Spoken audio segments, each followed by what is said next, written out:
Semua cerita cinta berawal dari pertemuan, tapi cerita cintaku berawal dari perjodohan.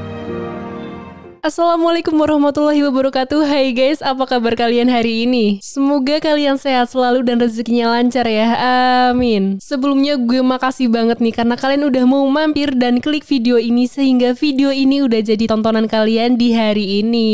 Oke, kali ini gue bakal nge-review sebuah film yang gue rekomendasiin banget untuk kalian tonton nih. Film ini berjudul Tersanjung, yang merupakan sebuah film Indonesia bergenre drama romantik yang baru rilis nih tahun 2021.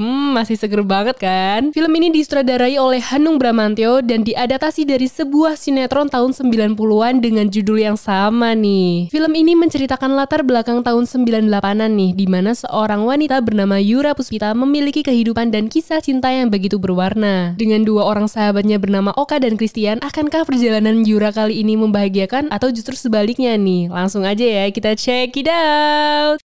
Film ini diawali dengan narasi dari seorang wanita bernama Yura yang menceritakan tentang perjodohannya dan juga kehidupannya setelah ayahnya menikahi ibu tirinya. Yura sendiri ini punya dua orang sahabat bernama Christian dan Oka. Dan dari ibu tirinya, dia juga punya adik bernama Nisa. Yura sendiri ini akan dijodohkan dengan anak konglomerat bernama Bobby Sadeo. Jadi guys, ibu tirinya yang bernama Indah tuh kayak harus banget Yura ini nikah sama si Bobby. Mungkin karena harta kali ya. Walaupun awalnya kayak nggak mau nih ya, tapi setelah ngeliat Bobby yang kayak sopan gitu, Yura dan Bobby pun mencoba mengenal lebih dekat nih. Semuanya berjalan dengan lancar nih awalnya, sampai Gary, ayahnya Yura, menyadari kalau Yura ini belum pulang pada keesokannya. Dan tak berapa lama, si ibu Bobby ini datang ke rumahnya membatalkan perjodohan serta menyita rumahnya karena ternyata guys, Indah itu punya hutang 5 miliar. Setelah itu Gary dan Indah pun berdebat nih, sampai akhirnya Gary memutuskan untuk pergi mencari Yura bersama Nisa. Gary pun mencoba menanyakan Yura pada Oka nih. Akhirnya Oka memberitahu Gary kalau Yura berada di makam ibunya. Ternyata guys, pada saat malam di rumah Bobby, si Yura ini mau diperkosa sama si Bobby dan dia melakukan perlawanan sampai membuat muka Bobby terluka. Namun untungnya nih ya, si Christian datang menolongnya. Dan semenjak jadian itu, si Yura ini tidak tinggal bersama Gary lagi dan memilih ngekos di tempat Oka. Keluarga Oka sendiri mempunyai bisnis kuliner nih, dan Oka juga orangnya suka masak dan mencoba membuat resep baru untuk teman-temannya. Di kampus sendiri, Yura ini anaknya cerdas, penerima beasiswa, dan di sisi lain ternyata si Tian itu suka sama Yura. Tapi si Tian ini tuh belum berani. Dia pun mencoba mengalihkan pembicaraan dengan bisnis kuliner bersama. Saat Oka, Tian, dan Yura ini sedang mengobrol tentang bisnisnya nih ya, tak berapa lama si Nisa datang ke kampus mengabarkan kalau semua aset sudah dijual. Dan Gary ternyata juga kena stroke guys. Karena keadaan ekonomi mereka yang semakin parah nih ya,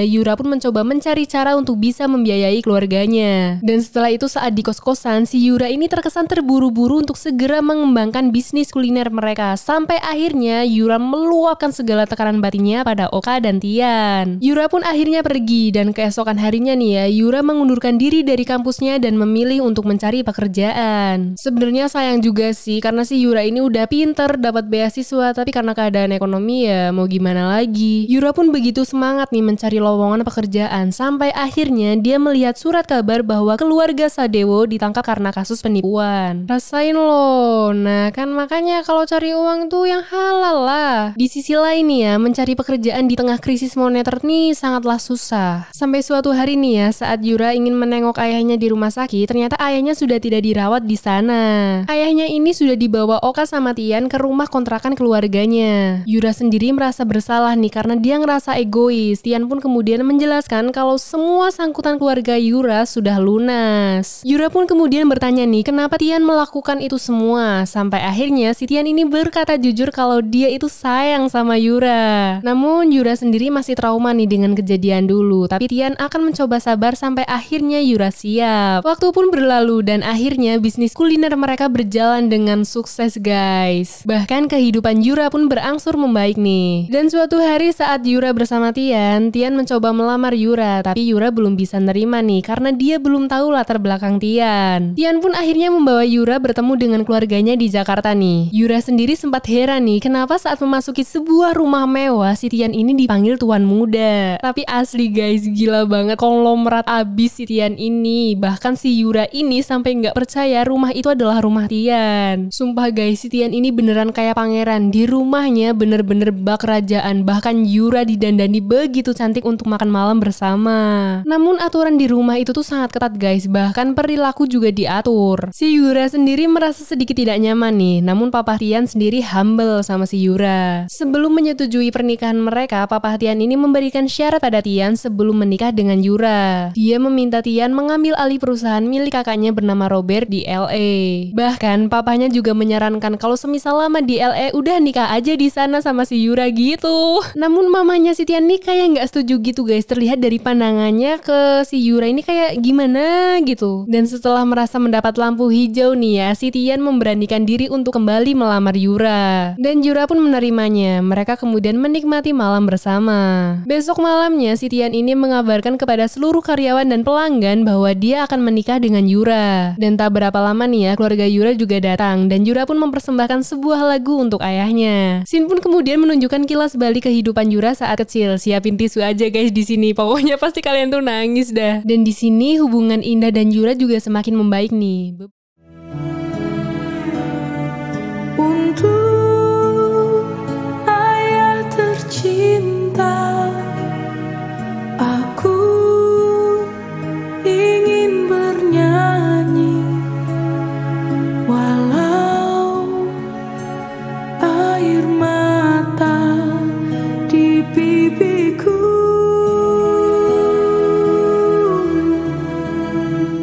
Beberapa hari kemudian, si Tian pun berpamitan pergi ke LA. Waktu pun terus berlalu, keadaan Indonesia sedang kacau karena demo mahasiswa. Dan Tian ini susah dihubungi. Dan ternyata guys, Yura ini hamil. Yura pun mencoba menghubungi Tian, tapi tidak bisa. Kan gitu nih, cowok nih suka gitu dramanya. Yura pun akhirnya memberitahu Oka tentang kehamilannya.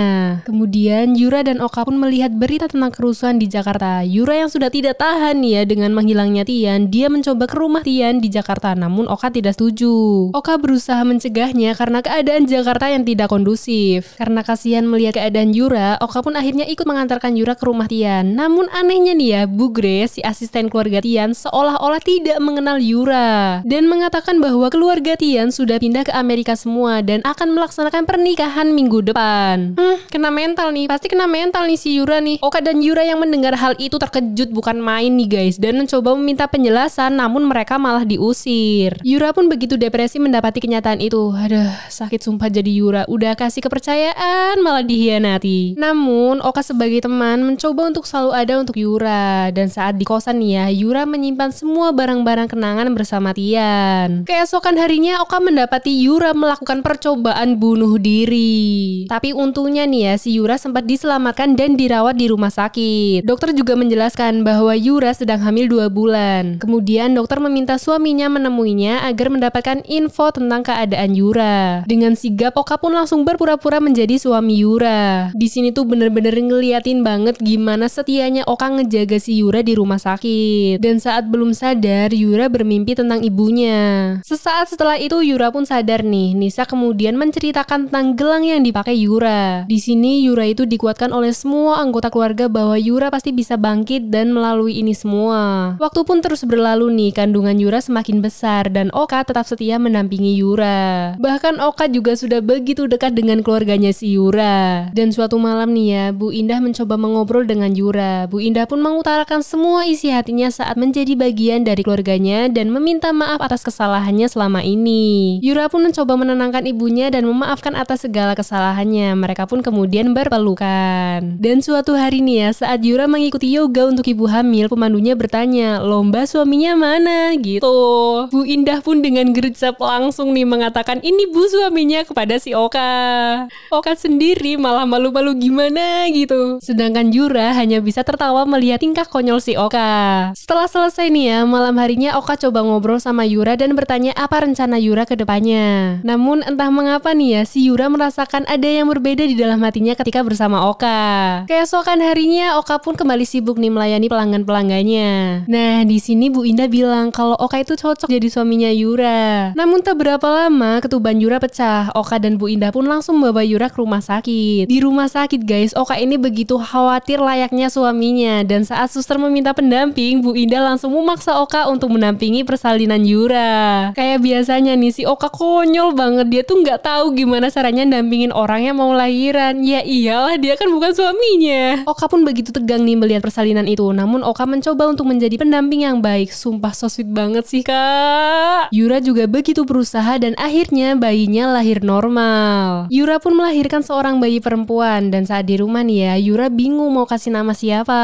Sampai akhirnya Yura meminta Oka untuk memberikan nama pada bayinya. Akhirnya bayi itu diberi nama Diandra Puspita sesuai dengan nama almarhum ibunya Yura. Namun secara mengejutkan nih ya, Yura menambahkan Saputra sesuai dengan nama belakang Oka. Oka sendiri terlihat bingung, begitu juga dengan keluarga yang lain. Akhirnya Yura mengungkapkan perasaannya pada Oka. Oka pun hanya bisa nangis mendengar ketulusan Yura. Belum sempat menjawab, Shin memperlihatkan kejadian sebenarnya di antara pertemanan mereka bertiga. Yang ternyata guys, di antara si Tian atau Oka, Oka jauh lebih peduli dibanding Tian dan Oka juga sayang sama Yura. Akhirnya Oka pun menerima lamaran dari Yura dan mereka pun berpelukan. Semua keluarganya pun bahagia mendengar hal itu. Mereka pun menikah secara resmi dan hidup bahagia bersama. Sementara itu saat pesta berlangsung, si Tian ini datang dengan wajah yang rusak dan memberikan gelang Yura dulu pada bayinya. Kemudian saat Oka bertanya wajah Tian kenapa, Tian malah pergi. Dan film pun berakhir. Dari film ini kita bisa belajar guys bahwa cinta bisa datang bahkan setelah kita sakit karenanya. Oke guys, itu dia review video gue kali ini dan gue nggak bosen-bosennya nih ngingetin kalian supaya jaga kesehatan kalian selalu. Tentunya jangan lupa juga dong, jangan lupa apa?